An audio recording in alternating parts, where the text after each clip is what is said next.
ஒரு வாழ்க்கையில் ஒரு அனுகிரகம் ஒரு தடவை பண்ணால் குருநாதருடைய அனுகிரகம் கிடைச்சாக்கா அது என்றும் மாறாது.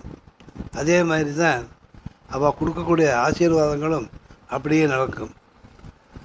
பகவானுடைய இந்த தடுத்தாட்கொண்டது எப்படி இருந்ததுன்னா, சுந்தரமூர்த்தி நாயனாரை பரமசிவன் திருவெண்காடில் திருவண்ணைநல்லூரில் அவர் தடுத்தாட்கொண்டது போல என்னை பகவான் அங்கே வந்து வராமல் வந்து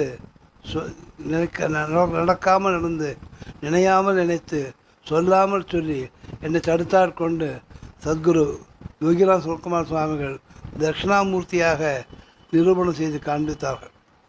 எதுவுமே என்னவென்று கேட்டால் குருநாதருடைய ஒரு அனுகிரகம், ஒரு பேச்சு, ஒரு ஆசீர்வாதம் ஒருவனுக்கு உண்டென்றால் அது அவனுடைய வாழ்நாள் முழுவதும் அது பொருந்தும்.